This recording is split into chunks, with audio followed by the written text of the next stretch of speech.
Әтешләрің бір шитте тұрсын, шын күреш хәзер футбол қырларында бара. Россия премьер-лигасында чемпионатының экваторы жетті. Қазан Рубины турнир таблицасының 11-ші басқышында. Әліге 15 ойында бізнікілер 8 топ кірткен келеш. Ойын сайын 0, қойшан бола инде гол дип баш ватасын уақытта жанатарлар. Хәм хәлиткеш бұрылыш көте.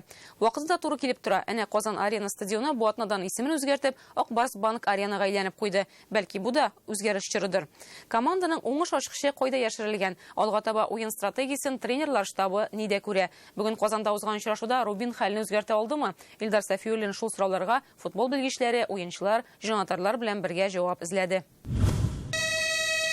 Жду только победы от Рубина. Первый раз сегодня на футболе. Будем болеть за Рубин. Рубин вперед! Иңнәрдә Казан клубы шарфы күңелдә өмет. Футбол яратучылар үзәк стадионга ашыга. Бүген Казан клубы Динамога каршы уйнады. Саба егете Искәндәр балачактан Рубин өчен җан ата.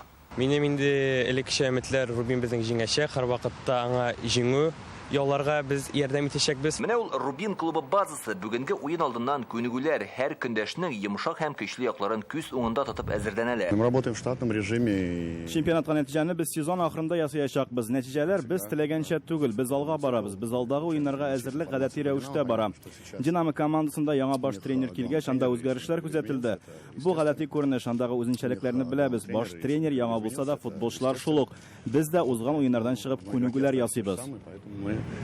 Анализируем свою игру и готовимся. Каядыр төгәллек җитеп бетми, кай чакта хаталар кымачаулый, башланган һөҗүмнәр ахырга кадәр барып җитмәй, һәм нәтиҗә 0-0 булып кала. Рубин узган 15 турдан соң турнир таблицасының 11-нче баскычында. Гол кертүнең сирен һәм усталыгын Андрей Князевтан да яхшырак белүче кеше бар микән? Ул Рубин клубы ветераны. Зур спорттан китсә дә футбол аның йөрәгендә. 1997 елда Князев 30 гол кертеп рекорд куя. Бу уңышны хәзер дә яңартучы юк. Мы, наверное, 90 елларда без хәзерге Рубинның асылын булдырдык дип әйтсәм, һич кенә дә арттыру булмас мөгаен. 1997 елда безгә җиңү яуларга дигән бурыч куелды һәм шунысы аерым игътибарга лаек. Ул чакта команда составындагы 70% спортчылар Казан егетләре иде. Бүгенге коллективка аның әйтер сүзе бар. конечно, нам всем хочется. Без барыбыз да тамашачылар буларак караганда голлар күрәсебез килә. Минем уйлавымча, Рубин командасына һөҗүмнәрне көчәйтеп җибәрү өчен берничә старак, тәҗрибәлерәк, югары дәрәҗәдәге футболчы җәлеп итәргә кирәк. Аларның уңышлары һичшиксез булыр, бары тик сабыр гына көтәргә. Искә төшерсәк, Рубин сезонны уңышлы башлаган иде. Динамо, Арсенал, Әхмәт клубларын җиңде. Күрәсең, алга таба яшьлек һәм тәҗрибә дә үз ролен уйный. Чемпионат России он очень плотный. Россия чемпионатындагы уеннар графигы бик тә тыгыз бит. Шуннан чыгып, Рубинны начар уйный дип әйтү дә бик үк дөрес түгел. Бу очракта тренерларны, уенчыларны гаепләргә ашыкмаска иде, чөнки команда тулаймалганда бик яшь. Аннан соң бит остазлар турында әйтсәк, Шаронов та, Дукампо да премьер-лигада тренер буларак чыгыш ясаганнары юк. Рубин уенчыларында сакчылык, курку да бар ди. Бигрәк тә Санкт-Петербургка 0-5 исәбе белән оттырганнан соң. Матч с «Зенитом» сыграл тоже злую шутку. Зенит белән узган уенда алар өчен бик ачы сабак булды. Күп голлар үткәрделәр. Ниндер гадәти булмаган алымнар башкарганчы хәзер 10 мәртәбә уйлыйлар. Әле бер нәрсә дә югалмаган. Команда нык, ләкин шул ук вакытта берничә матчта тагын оттырсалар, хәлләре тагын да катлауланачак. Рубин бу арада спорт журналистларының игътибар үзәгендә федераль басмаларда язылган төп тема ул голсыз уеннар, Динамога каршы очрашуга әзерлек. Рубин командасы остазы Роман Шаронов Россия чемпионатының 16-нчы турында Динамо белән очрашыр алдыннан коллективтагы вазгыять турында сөйләде.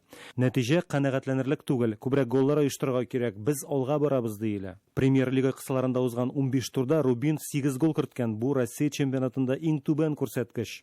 Рубинның киләчәге һичшиксез өметле, клуб академиясендә лаеклы алмаш үсеп килә. Академия готовит. Безнең максатыбыз төп составка футболчылар әзерләү. Балалар бакчаларыннан да, мәктәпләрдән дә талантлы спортчыларны сайлап алабыз. Алар бездә әзер спортчылар булып үсеп җитәргә, чыныгырга тиеш.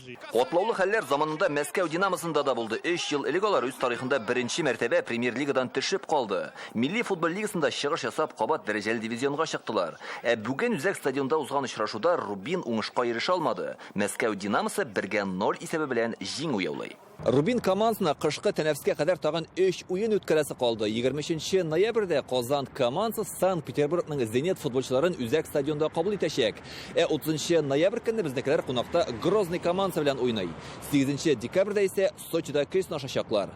Футбол белгечләре чемпионатның икенче өлешенә зур өметләр баглый. Чөнки Рубин командасына хаталарны төзәтергә, көч тупларга ял итәргә һәм ниндидер үзгәрешләр кертергә мөмкинлек булачак дигән сүз.